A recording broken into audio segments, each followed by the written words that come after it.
Hello, guys. My name is Vincenzo Toscano, and welcome to another episode of the Commerce Lab by Ecomcy, where we're going to be talking everything related to Amazon FBA, private label, and e-commerce. And today, we bring you another special guest. Her name is Nikki Lindgren, and she's the founder and managing partner at Pennock, where they specialize in a sustainable and long-term approach, grow basically brands in D2C. That's why I wanted to bring Nikki today because when it comes to, especially with us mainly do business in marketplace such as Amazon and Walmart, sometimes it's difficult to really open our mind and strategies beyond what we can do in the D2C side of things and how we can actually bring things such as social commerce to the equation, which is something that is such a big thing that has been affecting and basically penetrating e-commerce. Like we see TikTok shop really being a topic that it's all over the place. Like you go to LinkedIn and every person is talking about how this is bringing significant growth to their business. And that's what is effectively wanted to talk with Nikki today, like how things such as TikTok shop, if you effectively implement them, can help you grow your business. But beyond that, what are the foundations you need to have in place before you actually put money into paid media and go into scale mode? So Nikki, it's a pleasure to have you on the show today. How you doing?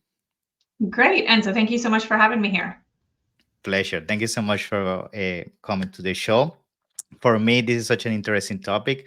I feel social commerce, as I told you, in the Amazon and Walmart community is becoming more trendy than ever. And the reality is because effectively what is happening is that people is struggling in marketplaces because fees are going up. There's much more competition, and now people is looking for ways to diversify and grow their presence outside of effectively these bubbles, as we call them. So I'm very excited to talk about that because I know you have an extensive experience when it comes to that. And that's why I wanted to give you the opportunity to tell us a little bit about who is Nikki and effectively what are some of the things that you guys have done at Pennock. Yeah. Yeah, absolutely. So kind of as you kicked off, I'm founder and managing partner at Pennock, and we work with beauty brands and lifestyle brands to help them grow both their e-commerce presence, which is usually a Shopify storefront, as well as their presence on social commerce. And we do all of that through ads management. And we're talking about any ads platform that's going to drive people to e-commerce or social commerce. We do a little bit of SEO work for a handful of our clients too, but those are really our core disciplines and the areas in which we focus. Awesome. That's actually so exciting. And I like the niche approach. I think I have so many partners in the space, specifically in e-commerce. And usually the beauty of that is that you're able to go so much deeper into the rabbit hole of understanding how consumers behave in specific niche, in this case, beauty and lifestyle. So I'm sure specific for those watching and listening that maybe have a brand in that space, they're gonna get some of those extra insights that you're gonna be sharing in terms of how they can successfully grow their brand in this space. So to get started, we mentioned social commerce, okay? And social commerce is such a broad term because it includes so many things. So I guess we can start with the definition of what social commerce means because it's not the same as e-commerce as we know it. So let's start with that, and then of course we use that as a starting point to go deeper into the topic. Yeah. Yeah, sure. So social commerce for us in the e-commerce space generally means Instagram shop, or AKA Meta shop behind the scenes, and TikTok shop. And so the work we're doing on those two platforms that facilitate growth of those two platforms is really pushing as much traffic to purchase from those social shopping environments on TikTok and really on Instagram as possible. And we facilitate that mostly through paid ads, but we'll help with strategies around creators, affiliates, etc., that can also help grow there. I will say within like more of the beauty space, there is a platform called Flip that gets used a lot, and that's really just a product review site and a little bit more of a affiliate environment. So we haven't done a lot of work there, but it's just something we kind of have to stay in the know of where else people are doing social vetting and justification for products and purchase. Love it. I seems, and that's why connecting to the brief comment I did at the beginning. When it comes to niching down, in this case, as you guys are doing, when it comes to lifestyle and beauty brands, and from talking to people now that I hear your definition of social commerce, it seems that to some extent, also social commerce is heavily dependent on the type of products, right, that you actually bring into market. Because I also been having the experience that social commerce for some specific categories effectively doesn't behave as effective as it should, because of the nature of the interaction you usually have through these different methodologies. So let's maybe start dissecting that a little bit from the perspective of the main difference. Like, what are some of the factors that you feel a product must have, or the brand itself, to then start considering that maybe social commerce is the way to go rather than the traditional route? Yeah. Perfect. Yeah, I think it kind of comes down to understanding your business, the problem your business is solving with its products, and then Mm, your persona. And I bring this up because if you're a high price point item, let's talk about a sofa or a couch for your living yeah. room, that's thousands of dollars. People are not going to go buy that on Instagram Shop or Meta Shop or Hmm. TikTok Shop, right? But that still can apply to lower price point items when you think about factoring in who your persona is. So I've helped advise a couple of brands that are not our clients that cater to more mature audiences and are a new formulation of skincare. So it's sort of like made custom just for you. And because it's kind of first to market and it caters to mature audiences, test for them for TikTok shops. Not successful, right? These older, more mature demo want to go to the e-commerce site, learn about this first to market product a little bit more deeply and intimately before making a purchase. And it's not because it's a high price point item, it's just the behavior of the The shopper, nature. the nature of the product. And so like that's why I would maybe say look at your Google Analytics data and see what is the lag time to purchase, the number of days that pass from first coming to ecom to then purchasing, and also the touch points. So regardless of days, how many times have they come back to your website before making that purchase? Because that will help you identify how much you're missing out on social commerce or not. Those higher involvement processes and longer processes are going to be better still serving most customers pointing to your Shopify store or other storefront.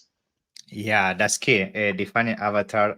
This is something, unfortunately, a lot of people miss. Not miss from the perspective that maybe they don't do it. That is that they do the wrong assumption. They might think, because I don't know, I'm a person that play tennis and I know the tennis space very well. I do certain assumptions about products I want to bring in the tennis space, and then you realize you actually only a micro niche within the niche itself, and you end up, leaving a huge a chunk of this of the category out of your consideration when it comes to strategy from an advertising point of view. Now, this effectively comes into connection with the other side of the conversation, which is creating the foundation before even getting started with social commerce. Because I understand the point you briefly made in terms of using, for example, Google data and using that as some of your insights.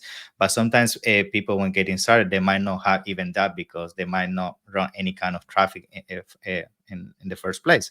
So I guess I'm curious to know, and I'm sure you have done this with so many of your clients already, like if you're looking to launch to market for the first time, and you don't really have insights because you don't have any test data, is there any maybe tools or methodology or exercise that you implement with these brands to really understand, okay, this is effectively the way we can determine the avatar, and from the avatar we can decide if social commerce is for us or not? Is there some kind of tips you can provide on that Yeah, subject? sure. I'll try to answer that as best I can. And it's a little convoluted because I think like there are two paths to success for new brands. And I think it really Mm, matters on kind of like the funding and where they are in their life journey. And I mentioned to this prior to the recording, but there are some early stage brands that are mm, self-funded and they don't have their earned or owned media on lockdown, which is really kind of your organic social growth and engagement, your email, SMS, and then anything in the PR or creator lane. It's all like going not so well yet, right? So if those things are not going well and you're like, and I have a couple $1,000s to throw at ads, it's usually not enough to create that flywheel mm, effect. And so we're pretty methodical around the timing by which page should be brought into play. And it will depend based on like the funding, the life stage of the brand, even if it is earlier. And so if you're kind of going to market, you know your persona, you're not quite sure what you're going to have from a budgeting perspective, but your price point is such that you think people are going to buy quite quickly, I would probably explore social commerce, maybe even before e-commerce ads pointing to e-commerce, just to reduce that friction as much as possible. You also might be working on improving your website or really just stacking it up, in which case like pointing to social and not having them really even explore the experience on your website could be beneficial. But again, those are for those brands that we do believe would convert quite quickly on social. Nice. And now, I guess the question a lot of people may have from this is like from e-commerce, for example, when we have the thought of going the e-commerce route, usually there are some big names that come to your mind very naturally, like Amazon first and Walmart and so on.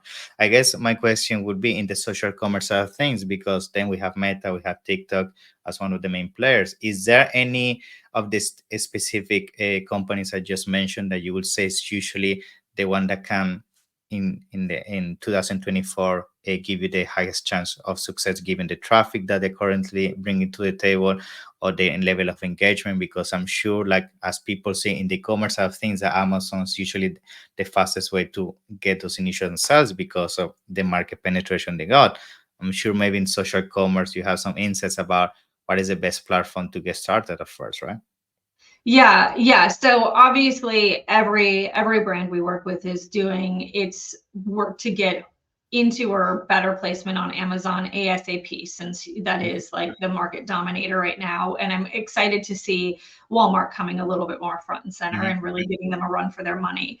Related to social, I think I would honestly, if in your gut, you as a founder or a marketer at an e-commerce business, like don't have a point of view on who's going to respond better, the user base on TikTok or the user base on Instagram, I would be launching them both.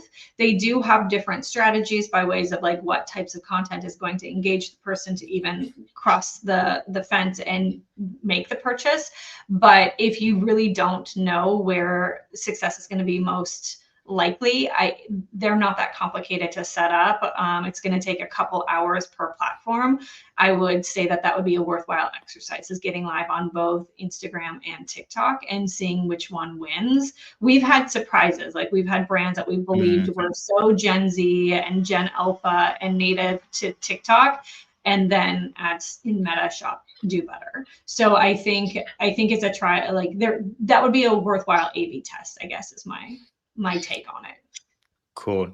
Now, when it comes to getting started on this platform, you mentioned something there that I feel people struggle a lot, which is content, right? Especially when you start want to do content at scale and enough quantity to make a significant impact, can become very costly and time consuming. So, I guess my question for you, because I know a lot of people will encounter this issue, is there any maybe period before going live in social commerce that you should invest into creating as much content as possible, in terms of, let's spend the first 2 months only working with the top influencers and UCG content to have a lot of at least 1 month or 2 months in advance of content, or how you try to basically create a timeline where once you go the social commerce route, essentially you don't become the bottleneck of what Mhm. those markets by nature demand from you, which is content, content, content. So how you keep up with the speed of it?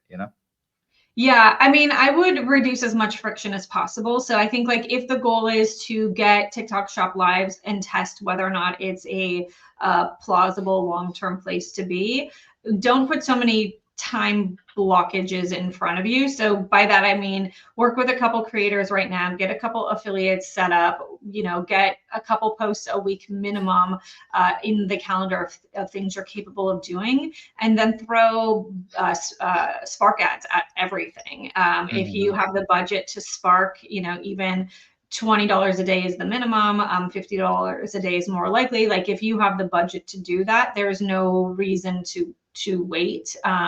So I would say like reduce those needs to wait 2 months because you have to build this content XYZ. I would say throw the few dollars per day at it to prove it out more quickly, so that then you have the case to say, now we do have to invest in the content. Interesting. And you mentioned that's something that I'm sure a lot of people might be wondering, what is that, which is Spark Ads. So it would be interesting if you can tell us a little bit more about that. Yeah, so in the ad space, and something similar applies on Meta, they're just called boosts over there. But in the ad space, when you're running campaigns through the proper ads manager, so the TikTok ads manager, there are two ways in which you can load ad content. One is you create it elsewhere and you load it as an ad in the back end. The other is you pick up organic content and it's called Spark on this platform. So you're picking up your brand's organic content, or you're picking up your creator partner's organic content about your brand and using that as ads. And, I had a client reach out to us last night saying like, oh, Sparks are doing so much better than ads. Why is that? And I think it's just the nature of where we are in space and time of just like, no one wants to be sold to. Some brands' ads are still very salesy, and their Yeah. organic content is more educational or fun or all of the things that engage us, right, as consumers. And so it's no surprise that these sparks on TikTok or boosts on Meta are the ad format that work better right now, because they're less in your face, buy right now. And that's what we all respond to. So Yeah. that's usually why going live on shops and utilizing organic posts as sparks is the best path to this A/B testing. Where do you want to be live in the social e-commerce space long term? Yeah, because I guess essentially what they're doing, which is effectively the nature of social commerce, it has the surprise effect. It's like you as a consumer don't expect these ads to show, and then they surprise you. And then if Right. emotionally touch the need that you effectively can convince you to buy, you take the action Yeah. on the spot, right? Right, and people targeting you over and over again and following you around every single place you go. Now I guess the question with this is like, I feel maybe of course this is gonna be super effective at the beginning, when especially when you don't have data, you don't have really enough KPIs to make a validated decision on where you want to scale things to. But I guess for people that is already maybe is doing a Spark ads or Boost posts, and then they're starting to think, okay, I already have some clear insights about where the business is going, what is my avatar, what is happening. What is effectively the next stage in social commerce to take it to the next level? What I mean is like, do we start being much more specific with the avatar? How do we go from there? Yeah. Yeah, so I think because in the ad space, so much of what makes a good campaign structure is leveraging machine learning, which means we as ad buyers are no longer saying, this person is in these couple of regions of the country, the world, their household income is XYZ, and they like Burger King. I'm just making it up. We're Hmm. not putting that into the system anymore, right? We're just saying, hey, our goal is a conversion. You go out and tell us who converts. What people get lost in there, they're like, well, first they're like, why do we even need a ad management agency? It seems so simple. But the second part of it is also like, why do we need to build personas at all or maintain them? And it's truly because the ad unit has to speak precisely to that persona, and that's when you have the recipe for success. So in terms of figuring out how to then scale, it's really creating some sort of back end math around like, for every X dollars in spend, you're going to need new assets. Are they going to come from the brand? Are they going to come from the creator? Are they going to, do you have a plan for that? Right. So that's like the first line of defense. And then the next is when things start to fatigue in any ad campaign, like you have to have strategies. And yeah, they're all going to be machine learning strategies, but you have to have someone knowledgeable enough who can see the trends and the tea leaves and kind of like make sense of the right next move before it becomes a problem. So that's sort of like the scope of what happens in this lane in terms of like, how many dollars do you spend, what types of campaigns, and where. It's all going to vary a little bit client by client and what their product and assortment looks like. But I would say the main KPI we track in both social commerce and ecom, when we look at the two of those Hmm. combined as like one entity, if you will, is marketing efficiency rate or ratio, which is total e-commerce revenue or social revenue divided by spend. And as long as that number is well above their break-even point, well above their acceptable rate, and we can grow that number, because the higher the better, that's kind of what we're looking at as ad managers to prove success and efficiencies of a program. And I think the benefit of doing things that way is it allows us to have the client come on board with this need to do a little bit more awareness rather than remarketing. Because in the old days when we were stuck in CAC or MER or CAC or ROAS specifically, some media buyers were a race to like, how much can you spend on remarketing? Because that's where all of the efficiency comes from. But in this new lane where we're focused on MER, we get to say, hey, we can spend 30% more on awareness and it doesn't impact your MER. So wouldn't you rather us do that than remarket to people, 8 times per day just to like desperately ask them to convert?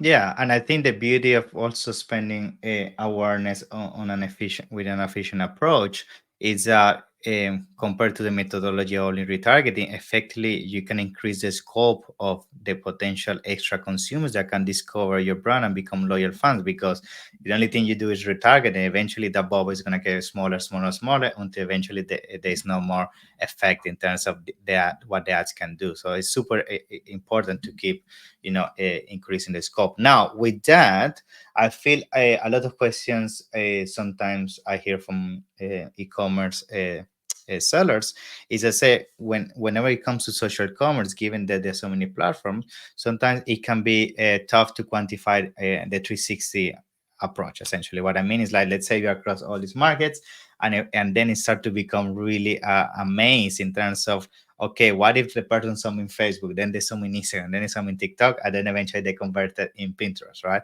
It's like it becomes such a complex machine, and then it can be tough to really understand which one is actually giving you the best ROAS. So I know the softwares around that and so on, but high level in terms of advice, like why you recommend people, especially when getting started, to quantify maybe which one is the channel bringing the best impact on this. Yeah. Yeah, and you're right. Like using a North Beam or a triple whale makes the life of telling that story a lot easier. But I think like this is the beauty of looking at things from an MER perspective, right? Because if we can say, okay, we're spending 50K a month over month over month, and you aren't dropping any new products, so the business is pretty steady. However, we're going to take 10K one month and spend it on Pinterest for the first time ever. If we can do that and also sustain their MER, there wasn't a risk in doing that, right? I mean, there wasn't a reward either, but like it didn't hurt the business. So then we kind of get to toggle around and say, how much can we play with this Pinterest thing? Start looking at traffic from Pinterest and like direct last click sales or GA4 attributed sales, and kind of like make a little bit of sense of whether or not this is a place where we would want to invest heavier. So I think like at the simplest level, and I know some brand managers hate this because they're like, I so great. Like, what are you telling me? I don't feel confident with any of this.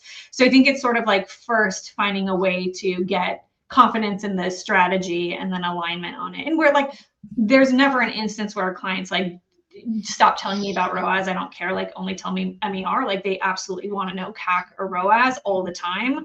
And then they want us to justify whenever it's declined, right? So like, that's not going anywhere for some time. But I think the more that can be like a secondary play, the better.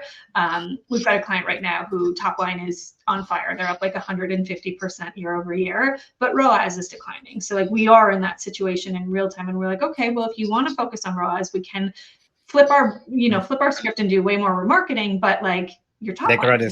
Yeah, exactly. Yeah. And I feel the conversation gets even more interesting when we start bringing to the equation lifetime value. Like, this is another thing that people don't even consider, because then on the surface you might think that yes, you're maybe not as profitable as you think, because essentially you're eating the customer acquisition cost.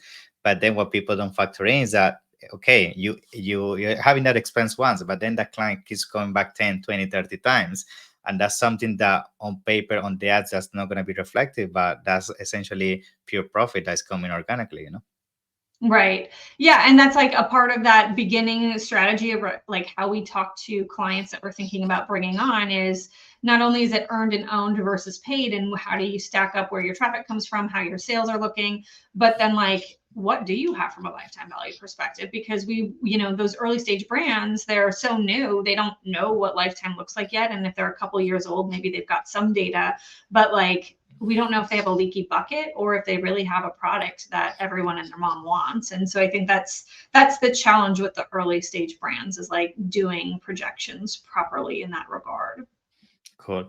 Now, I want to start bringing a little bit about this before we end the podcast today, which is how this can affect, for example, people that do Amazon, right?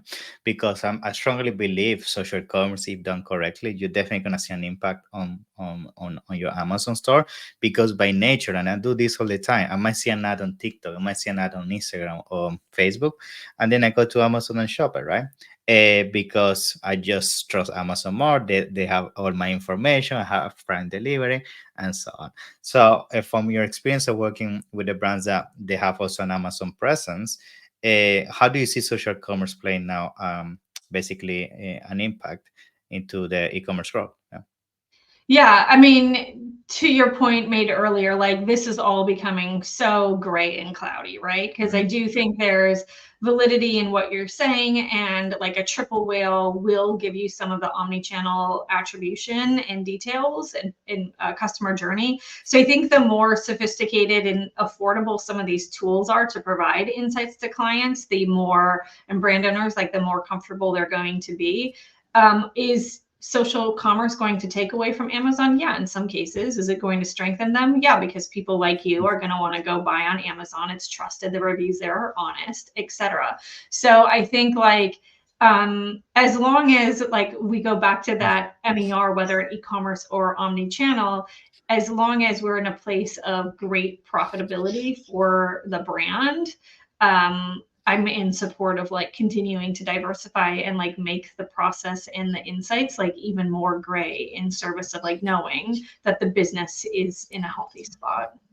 Yeah, I think it's such an important thing because just briefly touching on the Amazon space specifically, I see that's why a lot of people are struggling now because they built their business thinking that Amazon was their business, actually instead of seeing Amazon only as a channel, and that's why now we see things shifting. Like people that did very strong D2C social commerce, they actually build a brand, they're having a successful journey on Amazon, but people that only had a product, they never built really awareness or a brand. Mhm. They're having a tough time. So that's why I think this topic is so important to basically open up the eyes of a lot of founders that, Amazon is definitely a good place to be and you must be there 100%. But you need to start thinking how you start creating more touch points to basically enter into new audiences that can also be very good in terms of revenue for your business. Yeah. And I think the final thing on there, because you did it, I wanted to jump in with this earlier, is like wherever you have the highest conversion rate or the best couple of channels for conversion rate, like that's where you should focus. I mean, getting someone to your e-commerce website to then have 1% of them convert might Tough. not be a good, scenario for a business. So that's where you do leverage the marketplaces as well as social commerce very hard, because the conversions come more easily there. Yeah, so important. Now, Nick, I think we covered, amazing topics, very good conversation. I love it. So, to conclude, is there any other insight maybe you want to share in terms of, everything regarding social commerce, or maybe some tips when people getting started? Just trying to get as much wisdom as possible out of you. Yeah, yeah. I mean, I think I would encourage anyone who isn't on TikTok Shop to get live there and test out some Spark ads to see if you can drive better results there than you maybe are on your Shopify e-commerce store. It's just kind of that proof point again to like figure out your long-term strategy. In terms of what we'd love to offer to anyone listening to the e-commerce lab today is, if they email me, Nikki@pennock.co, Pennock.co, I'd love to give them a free paid media audit and kind of look under the hood of their business with them. Awesome, Nikki. Thank you so much for that. I'm gonna make sure, guys, to put all the information in the description. Other than that, it's been such a pleasure. I appreciate your time, and I can't wait to have you again in the future for more Thank you so much, discussions about Nicole. this. Yeah. Thank you so much. Have a nice one. Bye bye. You too.